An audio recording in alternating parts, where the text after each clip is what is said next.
Here I am, about a minute delayed because of all the chitter chatter in the room. So we are here. So hello there, world. Glad to see you. Important day for all of us. And as soon as someone lets me know, oh, well, Angela, you're right here. Okay, so you have won. And you can let me know in, via email, whatever. Happy Easter to you too. Your request. Margit, you also win as number 2 coming in. So let me know what spiritual mind work you would like me to do. And I'm looking to see if a particular person joins us. I'll have to start doing the treatment and come back. So it's somebody's birthday today. Okay. All right. So this word is being spoken for each one.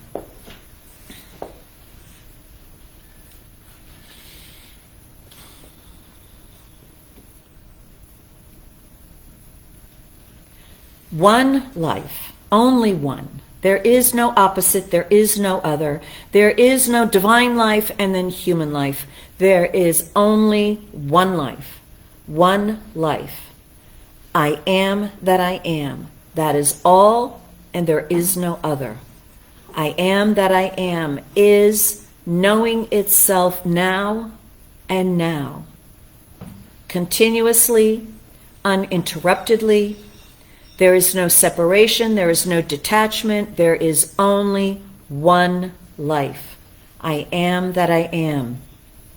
And each one has been created with the gift of saying that name of the one. I am that I am. With every word that is spoken, each one is saying, I am that I am, whether the words are used or not. Because everything that each one says is immediately created in his or her experience. Each one is the creator itself. I am that I am, creating all that is, all that it is, creating all that I am is. This is the vision. This is the truth. This is the presence, the omnipresence, all-powerful, all-knowing, all-loving. And so any belief in separation, any belief in duality, any human race, mental habit of dividing, of fear of being too close, whether it's from an experience or just the absorption of the human race belief, it is not the truth. It does not exist, no matter how separated someone may believe themselves to be. It is not the truth. And so all those beliefs and all that experience from those beliefs are all by this word erased, evaporated, and vanished. Because the divine stands all one. And that one is knowing itself here and now. And each one is now lifted up to see that one. And to know that that one is the truth of each one. That each one, that this one is the truth of, that one is the one. One. The one, each one. One. One. And so, all that one is all that is. Recognized here and now, the revelation of all that is, and only that which is revealed. And each one is onely experiencing that which that one is. And that is life, love, light, power, peace, beauty, harmony, order, and joy. Each one is expanded in awareness and acceptance and in seeing the one. And seeing with the eyesight, the I am that I am sight of that one. And seeing God, the all good, everywhere, anywhere, and nowhere. Omnipresence, omniscient, omnipotent. Each one looks up with heart, mind, soul, and flesh, and sees the one, and that which is seen is revealed. Revealed within, without, and everywhere. So this universe that one is seeing and declaring it is good is the only seeing of each one, and each one is seeing the all good and declaring with the declaration of the one, declaring it is good. All health, all support, the abundance of the presence of the all good, all ease and grace, all blessings, all love, all joy, all harmony. That is the essence and the reality of each one and the one, each one, the each one. So all good is here now. And that is what is seen and only seen. And so each one is now rejoicing in this divine perspective of seeing the all and knowing it is the all and it is all good. I am grateful that this is the truth. I release this word to the law. It is done, and so it is. And that's the way it is. So welcome Randy, welcome Michael, and I think that's all I've got. All right, let's listen to Reverend Rich.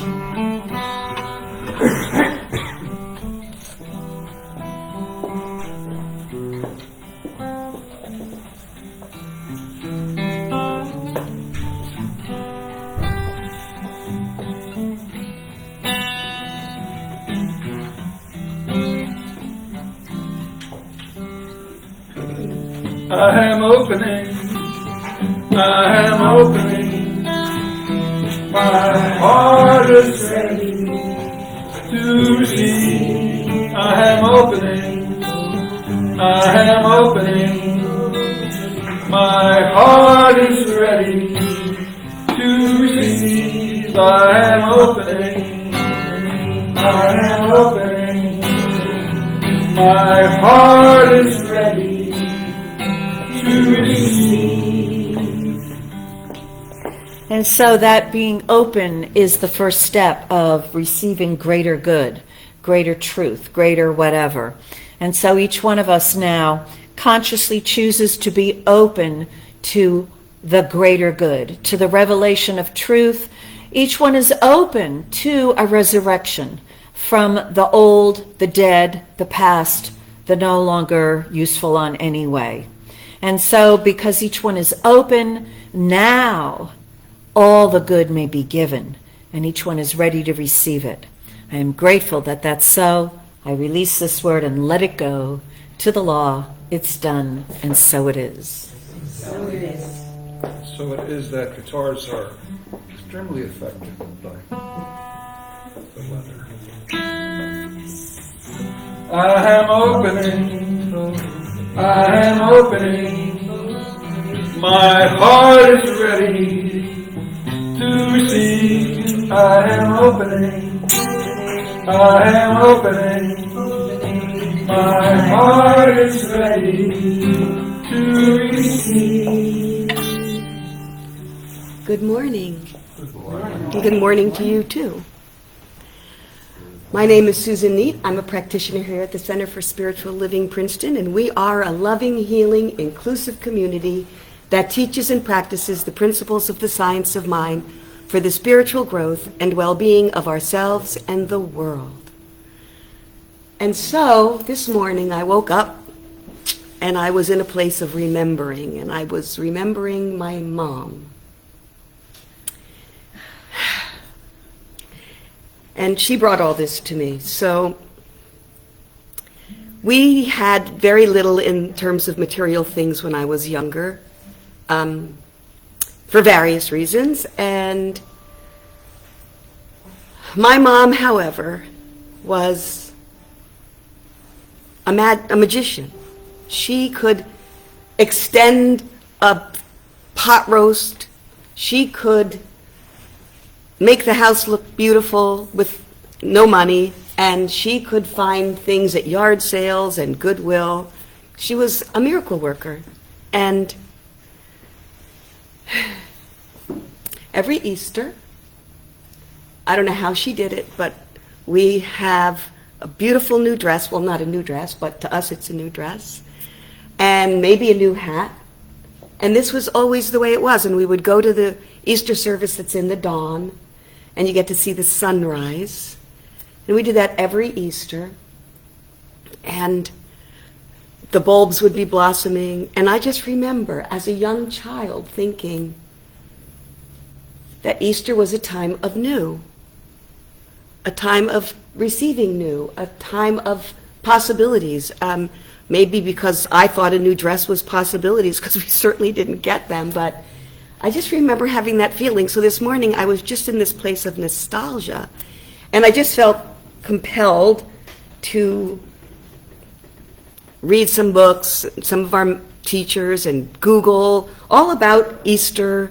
And so some things came up that I thought I would share, and maybe they'd be inspiring to you, and maybe not. So I went to the Unity website. I ended up there, don't ask me how. And they refer to Easter as the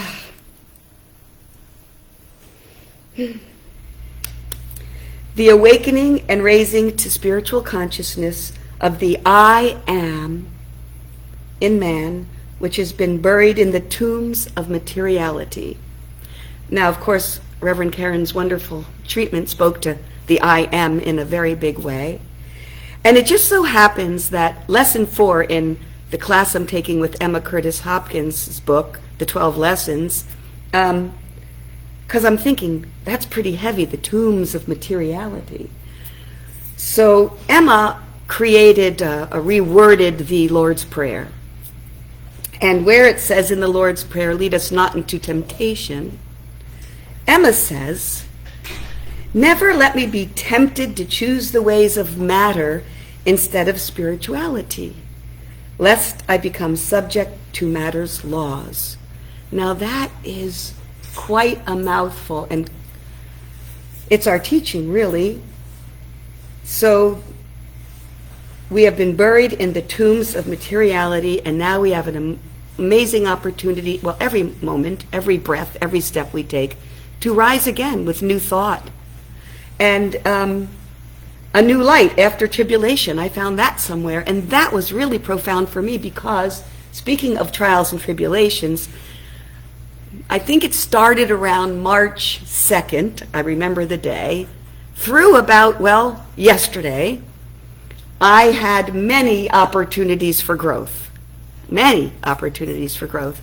And it is our teaching that helps us to remember that this too is good, this too is God, and there's some amazing light at the end of this tunnel, a light of new awareness, a light of new beginnings. So I like that. A new light after tribulation is what someone else said about Easter, where we get to examine our current state of being and then decide to move forward anew. I liked that one too. Making way for newness, dying to the old self and being reborn, awakening in a deeper way to our spiritual nature. And you know, even as a child, when I watched that sunrise, I felt that stirring.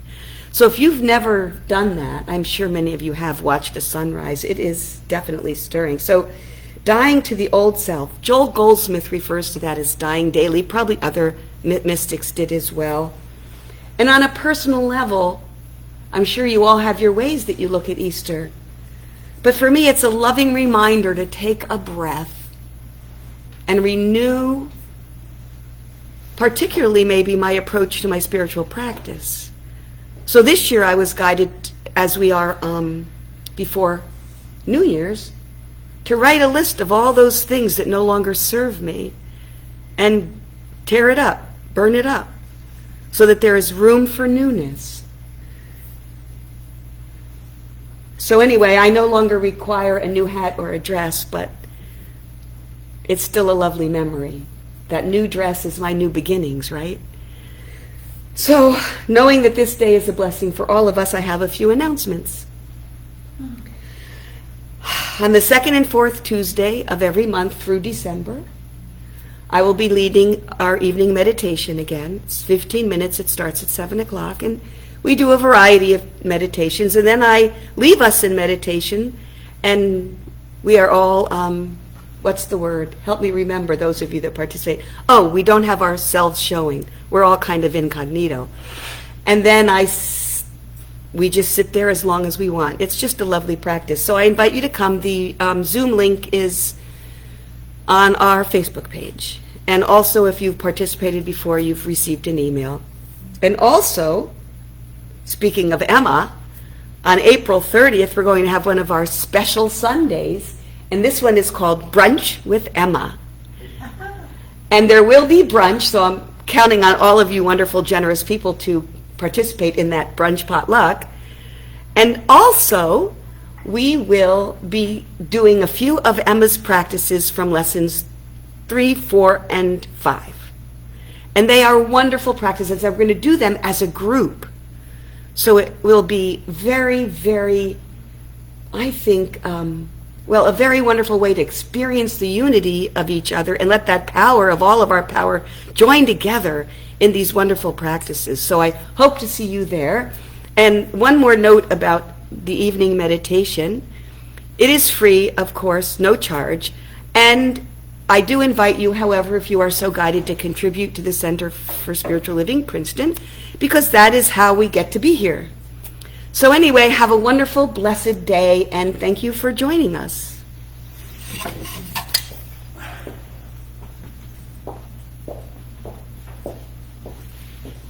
Emma. I always picture her as a tough bird, but I have no idea what she's like. She was with Ernest Holmes. Huh? She was tough when Ernest Holmes first met with her. Oh, he did, yeah. But he softened her up.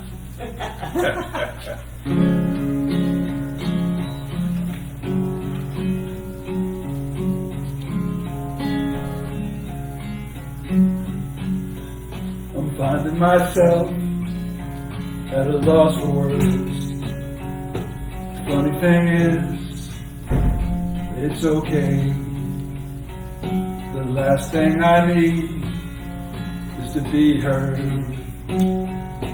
but to hear what you would say.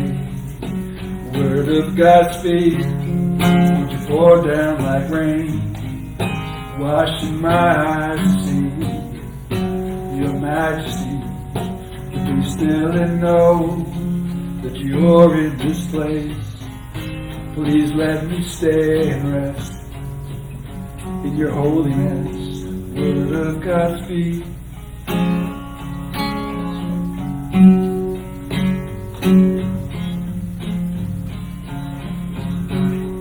I'm finding myself in the midst of you, beyond the music, beyond the noise. All that I need is to be with you in the quiet, to hear your voice. Word of God speak, would you pour down like rain, washing my eyes to see your majesty, to be still and know that you're in this place. Please let me stay and rest in your holiness. Word of God speak. I'm finding myself at a loss for words. The funny thing is, it's okay.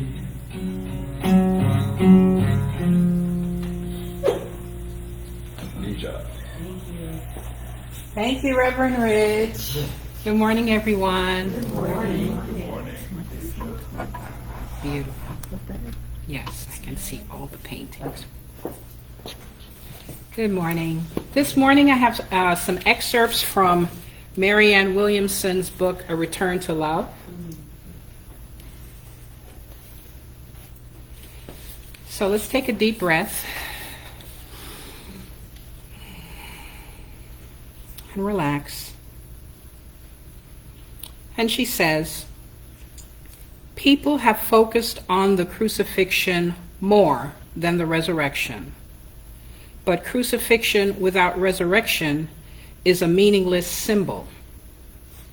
Crucifixion is the energy pattern of fear, the manifestation of a closed heart. Resurrection is the reversal of that pattern, brought about by a shift in thought from fear to love. Resurrection represents the decision to see light in the midst of darkness. In the Talmud, the Jewish book of wisdom, the Jew is told how to behave in the midst of dark times. During the darkest night, says the Talmud, act as if the morning has already come. God provides the answer to every problem the moment that it occurs. The universe is created to support us in every way. God is constantly expressing his infinite care for us. The only problem is we don't agree with him. We don't love ourselves as he loves us. And so we block our experience of the miracles to which we are entitled. There is no light more bright than the light that shines within us. Whether or not we see that light is irrelevant. It's there because God placed it there. Be of good cheer, said Jesus, for I have overcome the world. He realized, and so can we all, that the world has no power before the power of God. It is not real, it is only an illusion. God has created love as the only reality, the only power. Spiritual growth is not about becoming more metaphysically complicated, but rather it is about growing simpler as these very basic principles begin to permeate more and more deeply into our thought system. Meditation is time spent with God in silence and quiet listening. It is the time during which the Holy Spirit has a chance to enter into our minds and perform his divine alchemy. What changes because of this is not just what we do, but who we are. Resurrection is the symbol of joy. It is the great aha, the sign of total understanding that we are not at the effect of lovelessness in ourselves and others. The acceptance of the resurrection is the realization of the fact that we need wait no longer to see ourselves healed and whole. Again, the acceptance of the resurrection is the realization of the fact that we need wait no longer to see ourselves healed and whole. The resurrection is our awakening from the dream, our return to right-mindedness, and thus the deliverance from hell. To surrender to God means to let go and just love. By affirming that love is our priority in any situation, we actualize the power of God. This is not metaphor, it is fact. We literally use our minds to co-create with Him. Through a mental decision, a conscious recognition of love's importance, and our willingness to experience it, we call upon a higher power. We set aside our normal mental habit patterns and allow them to be superseded by a different, gentler mode of perception. That is what it means to let a power greater than we are direct our lives. With our prayers, we invite Him in, He who is already there. With prayer, we speak to God. With miracles, He responds. The endless chain of communication between loved and lover, between God and humankind, is the most beautiful song, the sweetest poem. It is the highest art and the most passionate love. Dear God, I give this day to you, the fruit of my labor and the desires of my heart. In your hands I place all questions. On your shoulders I place all burdens. I pray for my sisters and brothers and for myself. May we return to love. May our minds be healed. May we all be blessed. May we find our way home, from pain to peace, from fear to love, from hell to heaven. Let us be still and know that we are immersed in an infinite presence. There is one life, that life is God, that life is perfect, that life is each one's life right now. There is one infinite love, one infinite joy, one infinite peace. It is God, it is the all good of God that is operating in, through, as, and around each one. It is our picturing in each one's life as exactly what each one desires. It is our picturing in each one's life as love, infinite, wonderful self-care. It is our picturing each one's life as peace, prosperity, joy.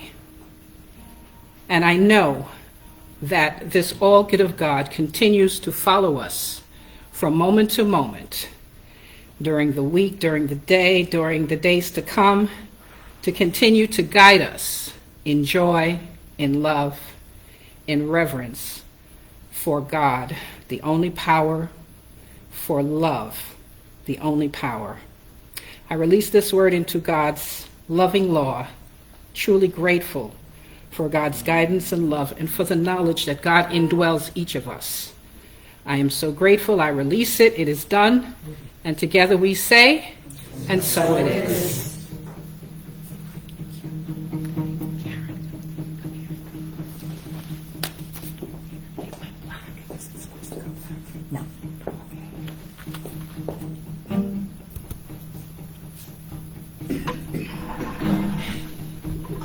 Can't see nothing in front of me. Can't see nothing coming up behind. Make my way through this darkness. Can't feel nothing but the chain that binds me. Lost track of how far I've come, how far I've gone, how high I've climbed. On my back's a 60-pound stone. On my shoulder, half a mile around. Come on up for the rising. Come on up, lay your hands in mine. Come on up for the rising. Come on up for the rising tonight. Left my house this morning. Bells ringing, fill the air. Those Santa Claus of my calling. My wheels of fire got 'em running down here. I said, la, la, la, la, la, la. La, la, la, la, la, la. La, la, la, la, la, la. La, la, la, la, la.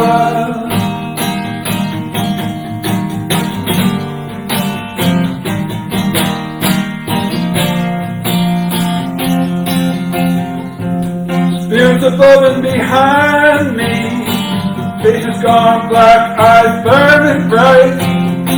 May your blessed blood blind me. Lord, I stand before you firelight. I said, la, la, la, la, la, la, la. La, la, la, la, la, la. La, la, la, la, la, la. La, la, la, la, la, la. I see you, Mary, in the garden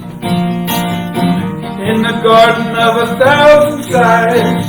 There's holy pictures of our children dancing in the sky filled with light. May I feel your arms around me. May I feel your blood mixing with mine. A dream of life comes to me. A Catholic standing on the end of my line. Sky of blackness and sorrow, a dream of life. Sky of love, sky of tears, a dream of life. Sky of glory and sadness, a dream of love. Sky of mercy, sky of fear, a dream of life. Sky of memory and shadow, a dream of love. Burning life fills my arms, a dream of life. Sky of longing and emptiness, a dream of love. Sky of fullness, sky of blessed. Come on up, all the rising. Come on up, lay your hands in mine. Come on up, all the rising. Come on up, all the rising tonight. I said la la la la la la la la la la la la la la la la la.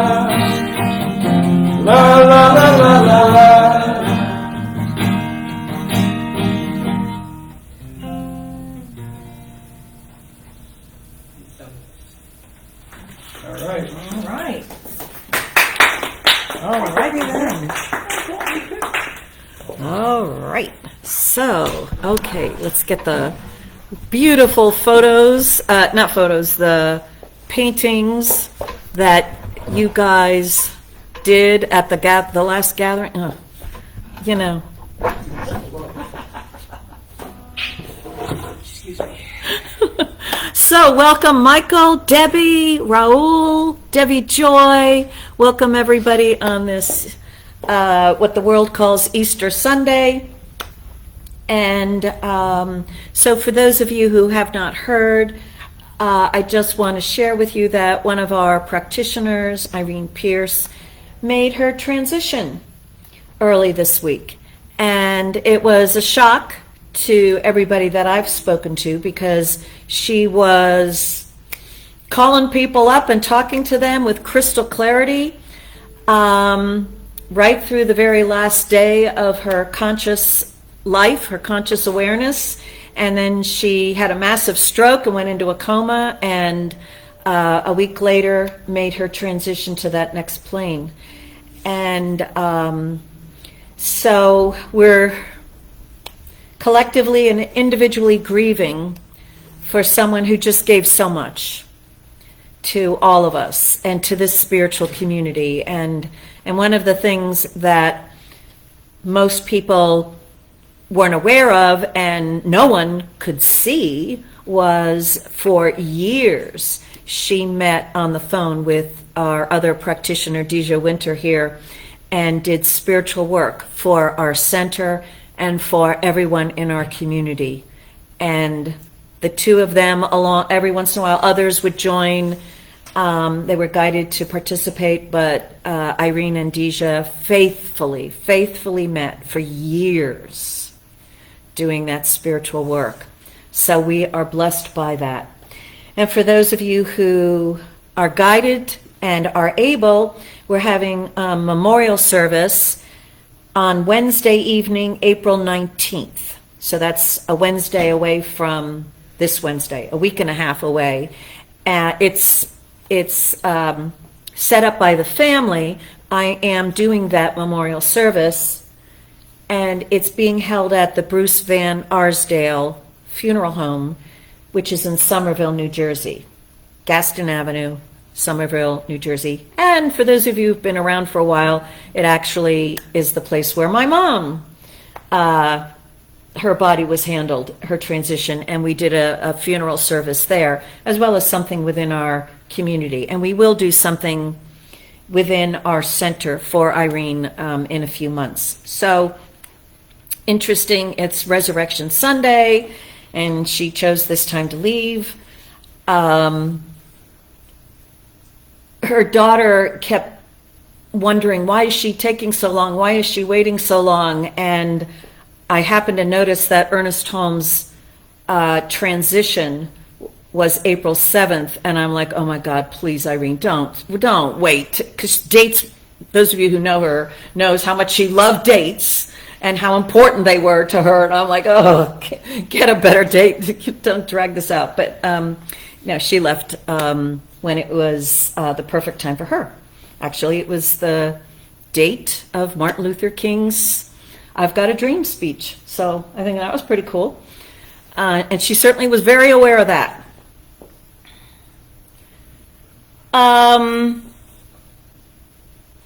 It's our belief in death that cause us so many of the problems that we all experience, whether we are consciously aware of it or not.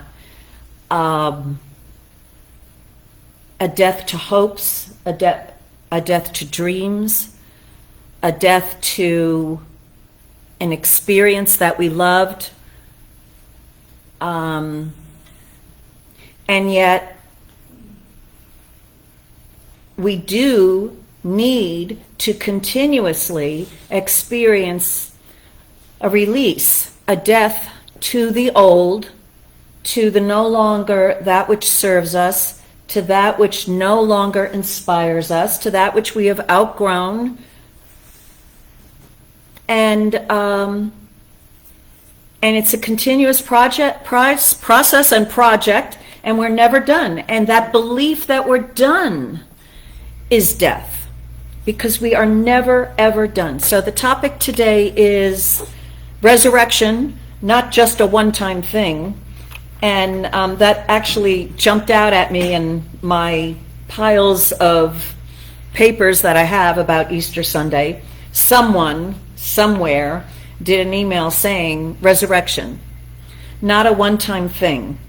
That is, resurrection from death, which is what we think of. We think of Jesus, his body was dead, he arose. One time, let's all glory and work toward our own resurrection.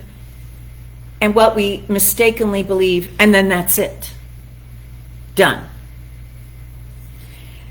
And so this person wrote, it's a continuing series of transformations as we transcend the limitations of experience to become more and more what we truly are, pure spirit.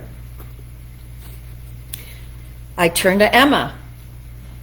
I have a series of books of her when she was publishing.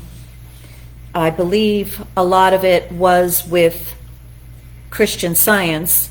She did a series of Bible interpretations, one a month, in this monthly magazine. And so this is the second series that had been published. The Bible lesson is using the passage from John 21, 1 through 14. It's called Risen with Christ. And here's what she has to say about it. If ye then be risen with Christ, seek those things which are above, is the golden text of this lesson. And what does that mean? To be risen with Christ is to suddenly discover that you know a great truth about your own life as related to the God life. The instant we know such a truth, we are changed in our bodies and in our minds. She goes on. There are statements of truth, glory beyond glory. And so there is no realization of what is true that has not a still higher realization in itself for us. We are risen with Christ when we realize that there is a higher plane to think and live on than that we have been thinking and living on. We shall demonstrate new powers if we commence to live there the moment we see how it is, and we are never where we do not come to such places. She writes, the Christian scientists have taken the highest statements concerning Christ that were ever taken, but they also find there times when they must rise to still higher statements of the same Christ. To refuse these risings with Christ is to deteriorate and stop our prosperity. We're never done. Never, ever, ever. And so I share with you a personal experience of myself in recent years.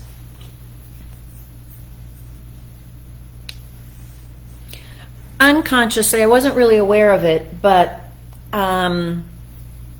with the beliefs that were rising up in me about age and the world being the way the world is, and with that so high believing and dwelling in the highest realization truth that I have entertained, probably unconsciously there was a little voice in me saying, is that all there is? And so I've been in that plateau of the cycle of growth where what's the next great idea? And in my personal experience, the amount of time you stay in a plateau kind of determines how big an idea you're going to come to and how long you're going to have to play it out. So, little plateaus, that might last a week or a day or something. Well, you get some growth for like a month or a couple of months or the summer or something like that. But as over the past 30 years or so, I've noticed that those plateau periods, which nobody likes, because nothing's happening, you feel like you're drifting, you don't know the point. All the good that you had before doesn't seem like it's going anywhere. You're just flopping around. You really are. And because you're waiting for that next great truth to be revealed. And you can't, in my experience, you can't push it. You can't force it out of you. It's got to come.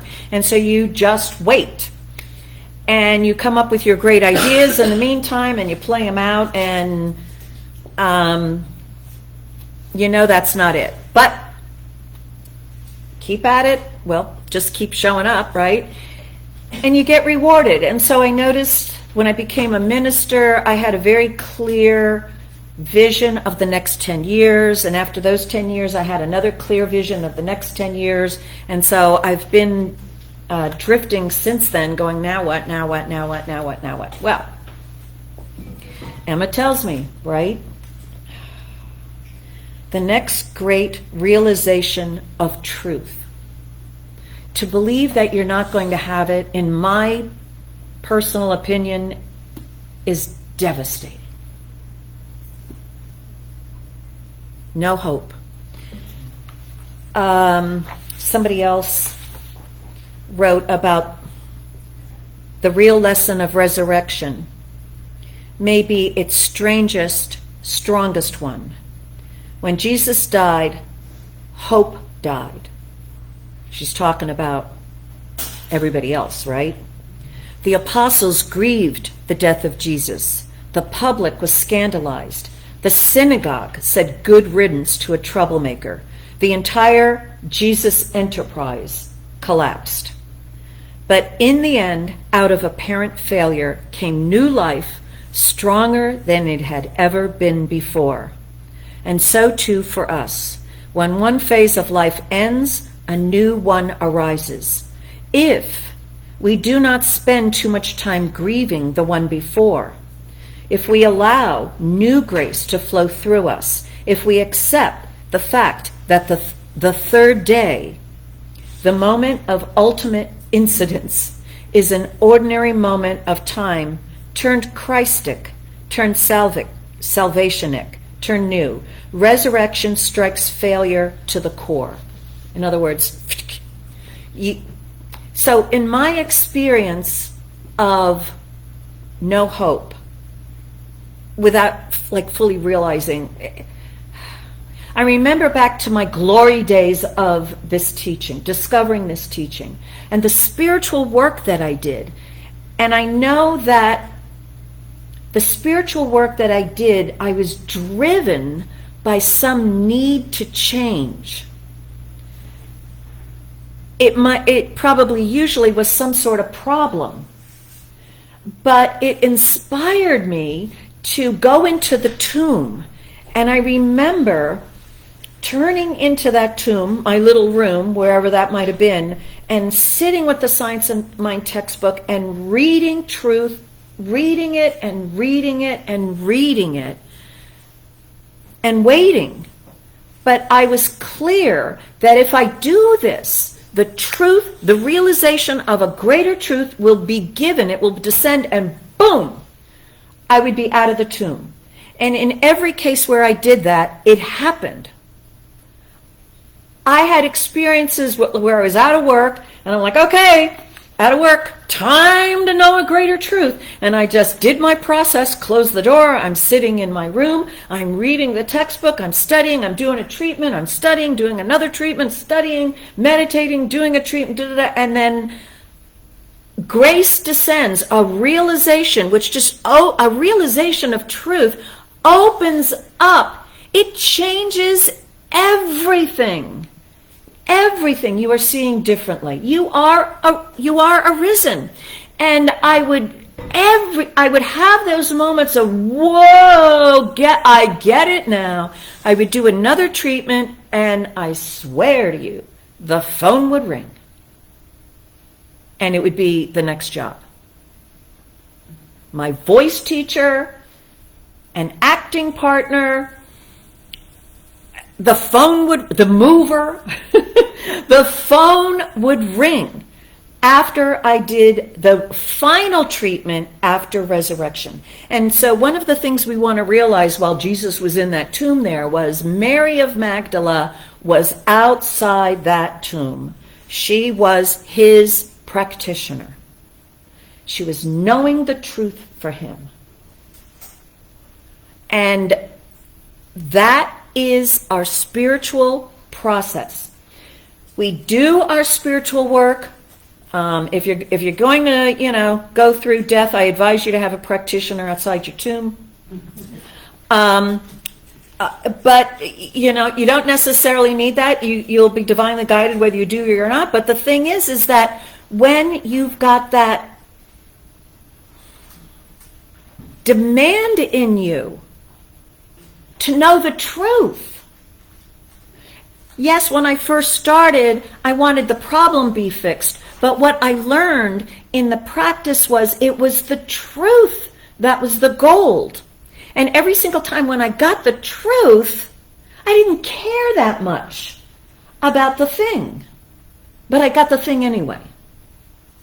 Because when you've got truth, you've got the all.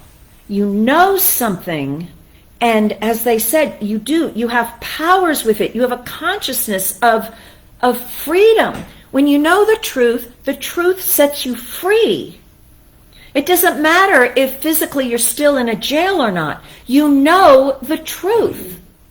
And that is worth more than what the specifics are in your world. But we grow in that. We grow in experiencing that. We don't know that at the beginning of our journey because, just get me out of jail. I don't care. And I don't intend to change.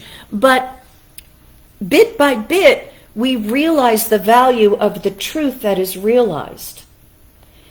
And at some point, for me, for sure, at some point, and it was before I became a minister, at some point, I wanted to know the truth that was being hidden. I wanted to know the truth more than I wanted a release from the problem. And I even got to saying, God, keep this problem in front of my face until I know the truth.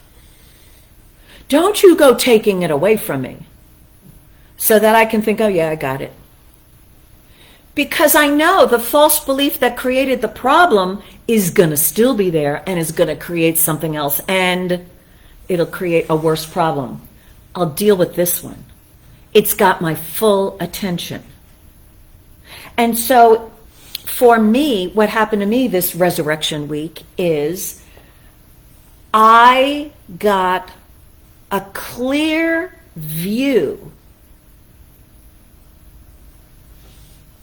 that there is greater truth for me to know. Everything in my life has changed. My purpose, I see my next 30 years. I don't know when I might realize that truth. I don't care. She has a little poem in here. Emma does. I don't know where these little poems come from that she sticks in. It may be popular poems at the time, or maybe she wrote it. I don't know. But she says, "It is better to have tried and failed than never to have tried at all. We are the work of Providence, and more the battle's loss may profit those who lose than victory advantage those who win."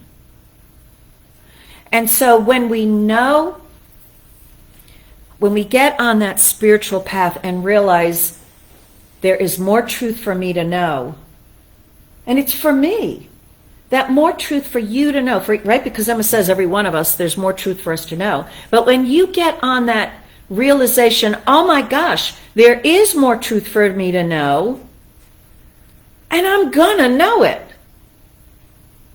Maybe in a week, maybe in a day, maybe in 30 years, but I'm going to know that truth. Oh, now you got something to live for. And that's what it's about. Truth is, because God is infinite, we'll never be at the end of knowing more truth. But it's ours. It's personal. It's calling to us. And it may create some sort of issue in our lives to get our attention.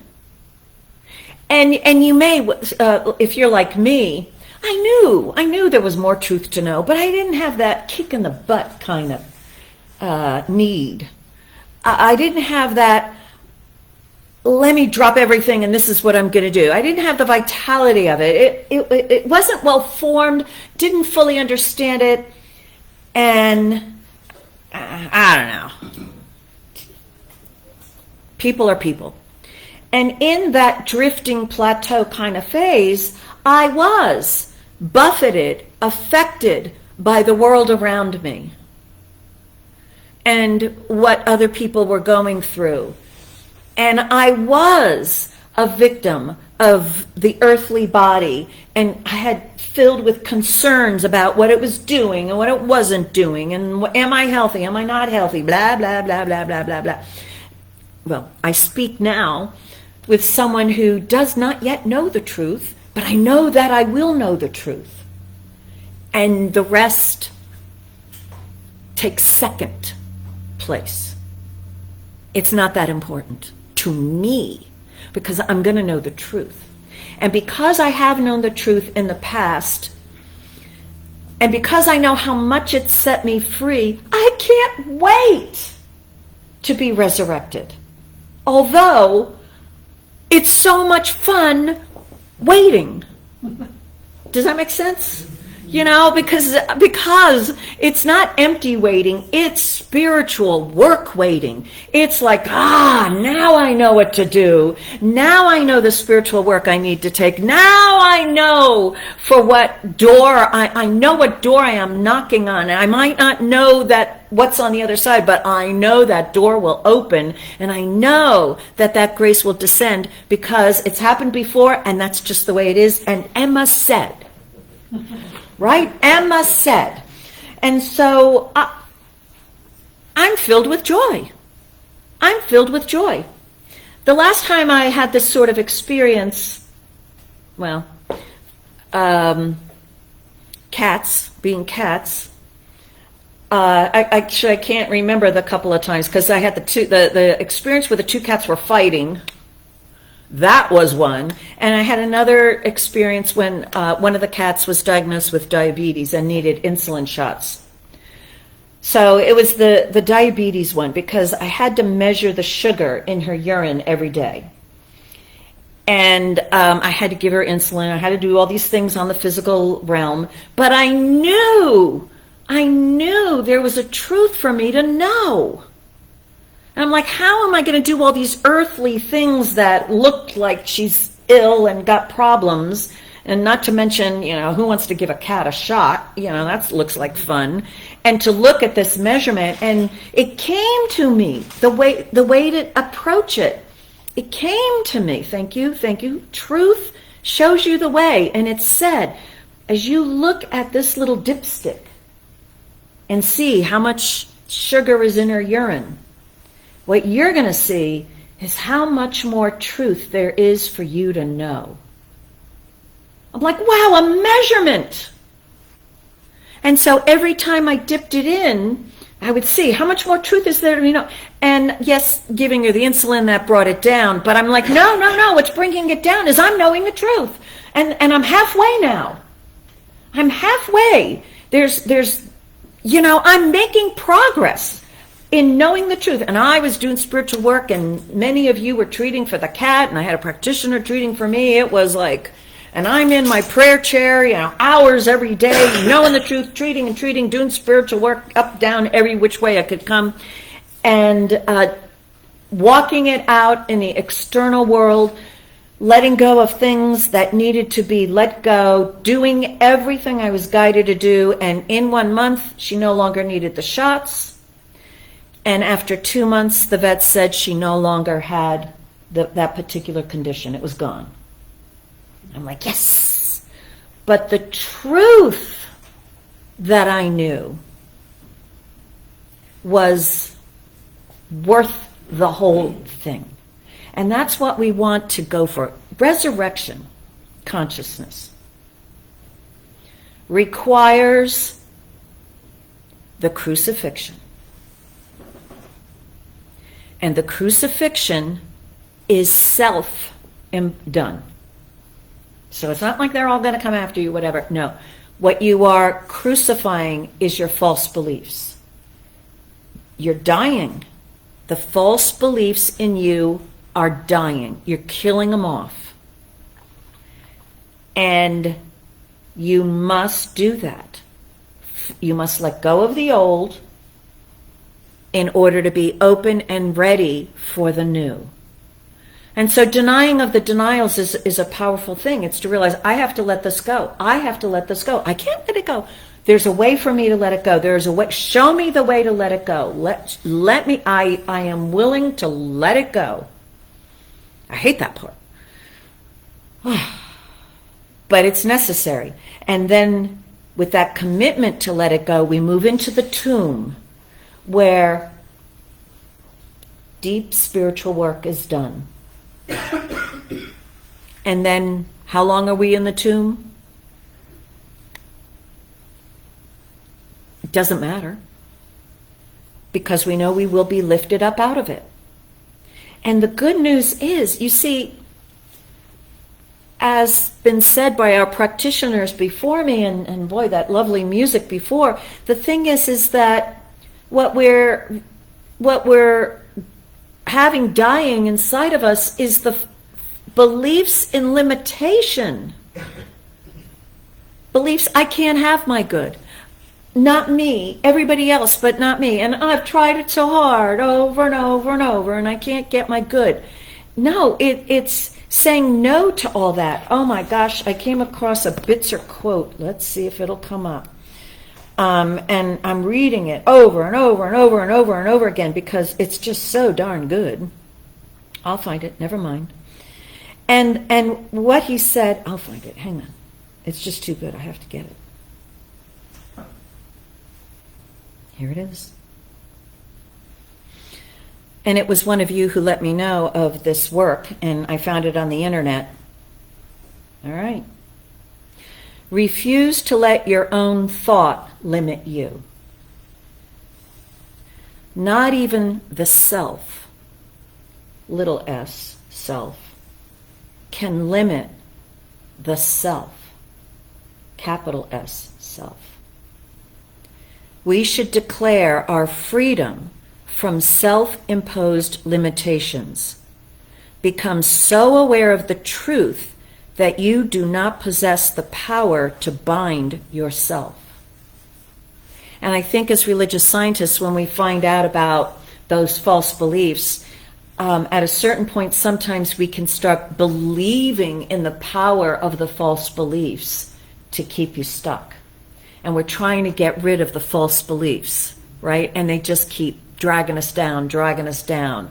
Like the false belief, like, no, I'll never, I'm not in control over my body. No matter what I eat, I just blow up, whatever. Or I'm not in control over age, and I'm not in control over what happens to me. I'm not in control over my own mind. I'm not in control over an addiction. I'm not in control over what the world is doing. I'm a victim, I'm a victim, I'm a victim. But as religious scientists, we can, we know not to blame the whole world. We know that it's us, so we blame ourselves. I'm a victim of myself. I'm a victim of my own false beliefs. They're in that subjective mind. I can't see them. I can't get at them. There they are. I'm just going to have to flop around with them. And Robert Bitzer says, not even the self, with all those false beliefs, can limit the capital S self. We should declare our freedom from self-imposed limitations. And then he says, next chapter, the power within breaks every bond. If any mental tendencies seem to crystallize conditions around us, we must build a consciousness of power within which equalizes the demand from without. The truth then pushes forth from within into its free and complete expression. And we do not free ourselves through willpower, but because the divine intention within us maintains its own ability to function fully, completely, and freely. We are free by divine authority. Whoa. So these are my little guideposts that I came across again, but this time I got it. I'm like, whoa, I've really been dancing with false beliefs and doing a treatment, and ooh, I won. And then the false belief comes back again, and oh, all right, well, let me do another one. Ooh, I won. And yeah, whatever. No. I've been working with the realization of truth that I have already earned. And what I realized resurrection is about is, and what Emma's telling us is, there's more. There is more truth to know.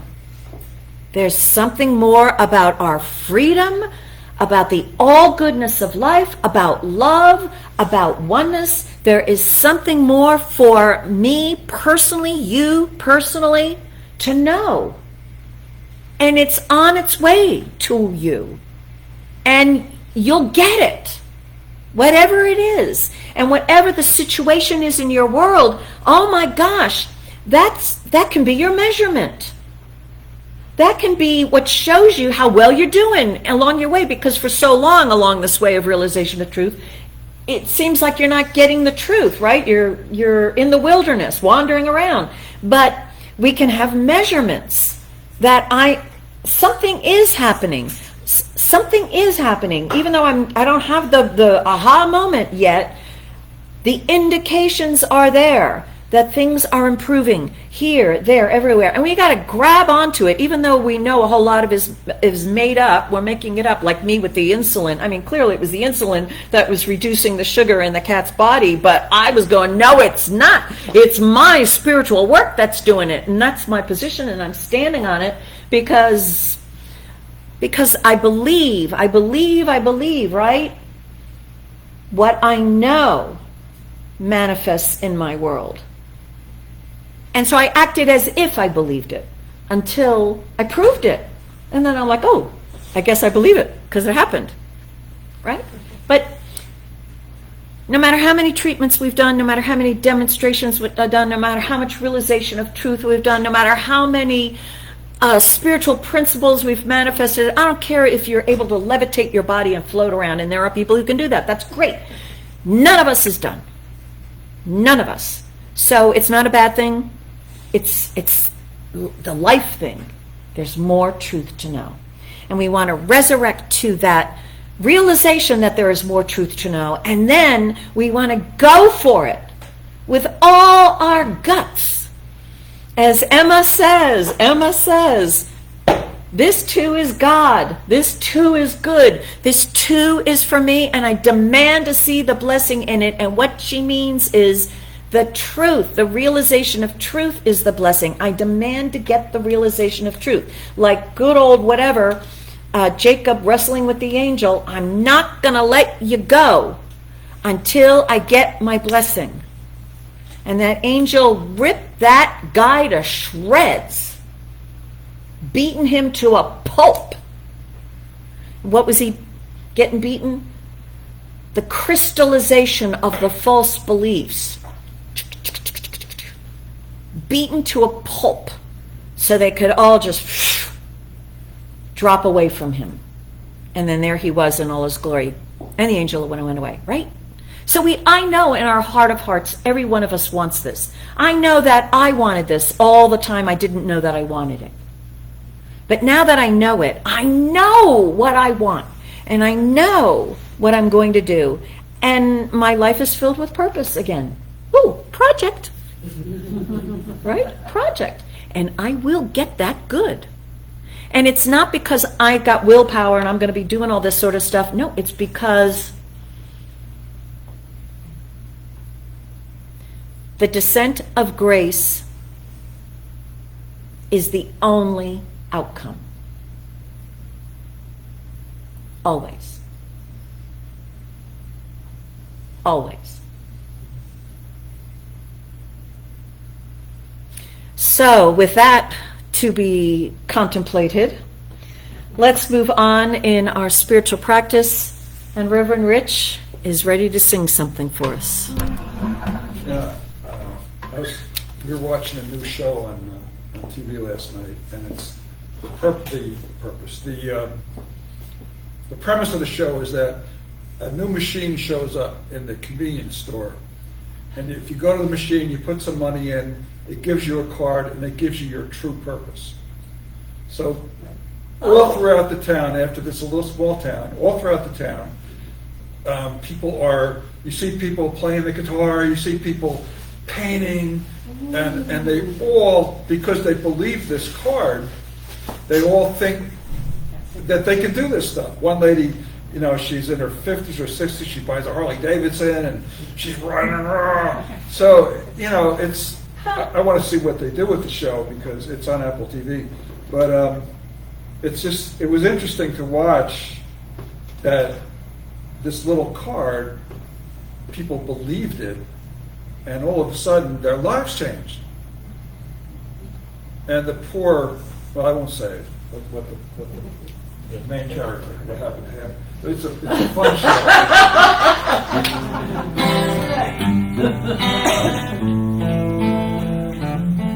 This is a song about a Mary.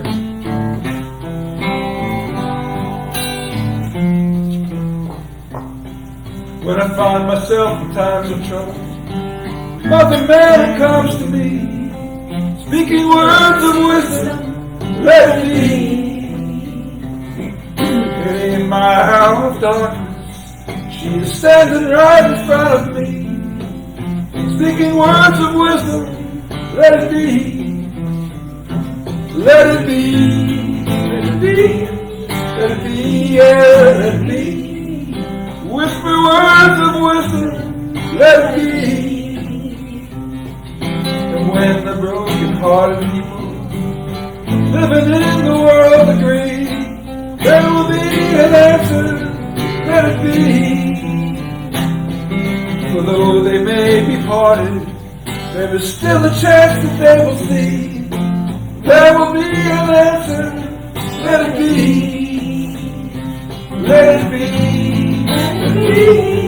Let Let it be, yeah, let it be. There will be an answer, let it be. And when the night's cloudy, there is still a light that shines on me. Shine until tomorrow, let it be. I wake up to the sound of music. Nothing better comes to me. Speaking words of wisdom, let it be. Let it be. Let it be. Let it be. There will be an answer, let it be.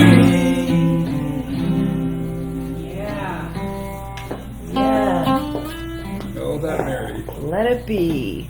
There will be an answer. Probably not the one you thought it would be. But it'll be worth it. It'll be worth it. I don't care what your issue is. There shall come a day when each one of us shall be able to say with heart, soul, complete agreement, oh yeah, it was worth it. And don't stop till you get it. So this word is being spoken for each one. Yeah, there's only one life. God's life. Thank you very much. And it is infinite, eternal, it is glorious. And the good that it is all good. Infinite possibilities yet to be. This is present within each one. And so along with the light of infinite possibilities yet to be, there is truth. A truth that is deeper, richer, broader, grander, more empowering, more inspiring, more lifting up, more raising up, more loving, more joyous, more peaceful, more good, more than anything anyone could ever possibly imagine. And it is this truth that is standing before each one. That truth is beckoning each one to know it. It is eager to reveal itself, and each one is open and receptive and inviting that divine truth to reveal its magnificence. And upon that realization, that revelation, each one is resurrected out of all that had limited, out of all the false beliefs that just were making one unhappy. Each one is now accepting that truth. It is delivered, and each one is set free because of it. I am grateful that is so. I release this word to God's loving law. I know it's done, and so it is. So it is. And that's the way it is. There we go. All right. Do you see David? And I still don't see David. I've been waiting for David to say something. David, because it's his birthday. But he's not here. Happy birthday, David. All right, Reverend Rich, take us away. Let it be, let it be, let it be, yeah, let it be. There will be an answer, let it be. Let it be, let it be, let it be, yeah, let it be. Whisper words of wisdom, let it be.